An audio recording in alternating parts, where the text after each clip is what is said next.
नमस्कार दोस्तों, स्वागत है आपका जेडएक्शन न्यूज में। समुंदर तले एक दबा रहस्य आज भी इतिहास के पन्नों में दर्ज है। ऐसी घटना जिसने पूरी दुनिया भर को हिलाकर रख दिया। ये घटना उस जहाज की है जिसे सदी का सबसे बड़ा जहाज और कभी न डूबने वाला जहाज कहा जाता था। इसका नाम है आरएमएस टाइटैनिक। दोस्तों, टाइटैनिक की कहानी शुरू होती है 19वीं शताब्दी से। उस समय जर्मन और ब्रिटिश में होड़ मची थी कि सबसे बड़े जहाज़ को कौन बनाएगा। इसीलिए ब्रिटिश सरकार ने एक ऐसा जहाज़ बनाने का फैसला किया जो आलीशान दिखे और दुनिया में ऐसा जहाज़ कभी किसी ने न बनाया हो। इसलिए ब्रिटेन सरकार ने व्हाइट लाइन कंपनी को जहाज़ बनाने का करोड़ों रुपए का लोन दे दिया। इसके बाद 31 मार्च 1909 में आयरलैंड की एक जगह पर जहाज़ को बनाने का काम शुरू हुआ। इस टाइटैनिक जहाज़ को बनाने में करीब 15,000 इंजीनियर्स और कारीगरों ने 3 साल की मेहनत के बाद इसका निर्माण किया। एक भव्य और आलीशान दिखने वाला जहाज़ बनाया। इस जहाज़ को 16 अलग अलग कंपार्टमेंट में बनाया गया जो पूरी तरह से वाटरप्रूफ थे। इसी खूबी के कारण ही इसे अनसिंकेबल जहाज़ भी कहते हैं। 2 अप्रैल 1912 को टाइटैनिक जहाज़ बन के तैयार हो गया। इस जहाज़ की भव्यता का एहसास जितना बाहर से था उससे ज़्यादा दोगुना अंदर से दिखा। व्हाइट स्टार लाइन ने जब यूरोप और अमेरिका को इस जहाज़ की यात्रा करने को बताया तो लोगों में यात्रा के लिए पीछे हटने का मन ही नहीं बना। 10 अप्रैल 1912 को टाइटैनिक 1920 यात्रियों के साथ इंग्लैंड से न्यूयॉर्क की तरफ निकल पड़ा। कहा जाता है कि जिस समय टाइटैनिक अपनी पहली यात्रा के लिए निकला था उस वक्त करीब 1 लाख लोग जहाज़ को देखने के लिए बंदरगाह पर आए थे। इंग्लैंड से निकलकर टाइटैनिक 20 किलो प्रति घंटे की रफ्तार से शाम को शेफबोर्ड फ्रांस पहुंचा और यहां से 274 यात्रियों को लेकर क्वींसटाउन आयरलैंड पहुंचा और 123 यात्रियों को लेकर टाइटैनिक अपने अंतिम सफ़र न्यूयॉर्क के लिए निकल पड़ा। जब टाइटैनिक अपनी यात्रा पर निकला तो उस वक्त उसके रास्ते पर आइसबर्ग होने की जानकारी मिली, लेकिन जहाज़ के कप्तान एडवर्ड जोन्स स्मिथ ने चेतावनी पर कुछ खास ध्यान नहीं दिया और जहाज़ की रफ्तार को कम नहीं किया गया, जो फुल स्पीड में समुद्र को चीरता हुआ आगे बढ़ रहा था। रात होते होते जहाज़ के कप्तान को दूसरे जहाज़ों से लगभग 6 चेतावनी मिल चुकी थी, लेकिन कैप्टन स्मिथ ना जहाज़ की रफ्तार को कम करना चाहते थे, ना ही इस चेतावनी को गंभीरता से लेना चाहते थे, क्योंकि कप्तान अपने रिटायरमेंट के वक्त एक और अवार्ड लेना चाहते थे। ये टाइटैनिक को विशाल जहाज़ होने के साथ सदी का सबसे बड़ा जहाज़ का दर्जा भी दिलाना चाहते थे।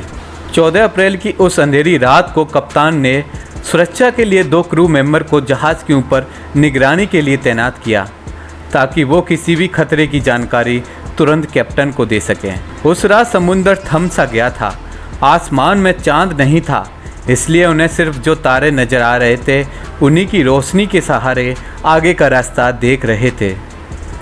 तभी अचानक 11:39 पर निगरानी पर तैनात क्रू ने जहाज़ के ठीक सामने एक काला सा पहाड़ देखा। बर्फ़ की चट्टान नहीं दिखी। ये देखकर सुरक्षाकर्मी तुरंत समझ गए कि जहाज़ एक बड़ी चट्टान से टकराने वाला है। इसकी जानकारी उन्होंने तुरंत कैप्टन को दी। बर्फ़ की चट्टान जहाज़ के सामने है। ये सुनते ही जहाज़ को मोड़ने की कोशिशें शुरू हो गईं। अचानक हुए फैसले में टाइटैनिक को चट्टान से दूर ले जाने की सारी कोशिशें की, लेकिन मुड़ते मुड़ते जहाज़ का एक हिस्सा 11:40 पर बर्फीली पहाड़ से टकरा गया। टकराव इतना तेज था कि जहाज़ में यात्रियों को बड़ा झटका लगा। यात्रियों को पता उस वक्त लगा जब टाइटैनिक जहाज़ को पूरी तरीके से बंद करके एक जगह पर खड़ा कर दिया और सारे इंजनों को भी बंद कर दिया। जैसे ही जहाज़ के टकराने की खबर लोगों को लगी तो लोग भागने लगे। पूरे जहाज़ में खौफ का माहौल था। जब टाइटैनिक बर्फ़ की चट्टान से टकराया था तो जहाज़ के निचले हिस्से की 300 फीट तक की कीलें बाहर निकल आईं, जिससे जहाज़ के निचले हिस्से में पानी भरने लगा। वहीं जहाज़ के निचले हिस्से में पानी भरना शुरू हुआ तो 3rd क्लास में रहने वाले सभी यात्री ऊपर की तरफ भागने लगे।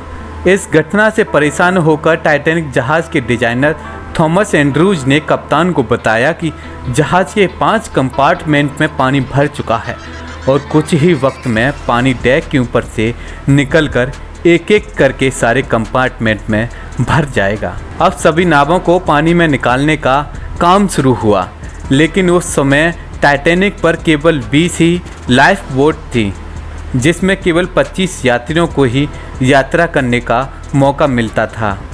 यात्रियों की घबराहट में बोट में केवल 30 यात्रियों को ही उतारा गया। इस दौरान कैप्टन पर सवाल उठने लगे कि जहाज़ में कितनी बोट हैं और यात्री हैं, इसकी जानकारी उनको थी। फिर भी कई नावों को पूरी तरह भरे बगैर ही जाने दिया और इसी वजह से ज़्यादा लोगों की जानें गईं। उस रात जहाज़ पे चारों तरफ खौफ का माहौल था, लेकिन इसी बीच वहाँ पर मौजूद म्यूजिशियन की एक टीम अपनी ज़िंदगी की परवाह किए बिना लोगों को आखिरी वक्त में म्यूजिक सुना रहा था, ताकि मरने वाले आखिरी पल को खुशी से बिता सकें। वहीं जहाज़ के दूसरे हिस्से में पानी भरने से दूसरा हिस्सा पानी में समाता ही जा रहा था, जिससे जहाज़ का पीछे वाला भाग ऊपर उठने लगा और लगातार भार के चलते 2:40 पर टाइटैनिक जहाज़ 2 हिस्सों में बंट गया। मात्र 2 घंटे 40 मिनट में कभी न डूबने वाला टाइटैनिक अटलांटिक महासागर की गोद में समा गया था। इस घटना में 1517 यात्रियों की जानें गई थी। इसमें से ज़्यादा लोग पानी में डूबने से नहीं, बल्कि 2 डिग्री के तापमान में जमने से मारे गए थे। 2 घंटे बाद करीब 720 लोगों को बचा लिया गया था। टाइटैनिक के डूबने से लेकर आज तक अलग अलग बयान सामने आते रहे। किसी बयान में तो जहाज़ के डूबने का कारण कैप्टन को बताया गया, तो कोई इस जहाज़ में लगाए गए मटेरियल को जिम्मेदार ठहराता रहा।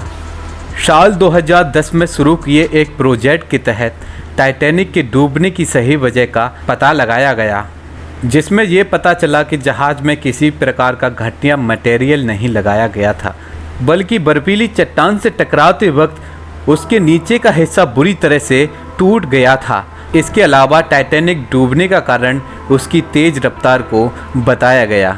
हालांकि 100 साल पूरे होने से इस जहाज़ के मलबे को अब पानी की धरोहर में शामिल कर लिया गया है। खैर, अभी तो 100 साल ही हुए हैं, हो सकता है आने वाली सदियों में टाइटैनिक के ये निशान भी ख़त्म हो जाएं।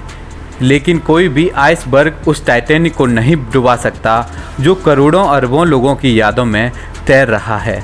दोस्तों, वीडियो कैसी लगी इस पर हमें कमेंट जरूर करें। इसके साथ ही चैनल को सब्सक्राइब करना बिल्कुल ना भूलें। साथ ही वीडियो को लाइक शेयर भी ज़रूर करें, ताकि ऐसी ही वीडियो हम आप तक पहुंचाते रहें।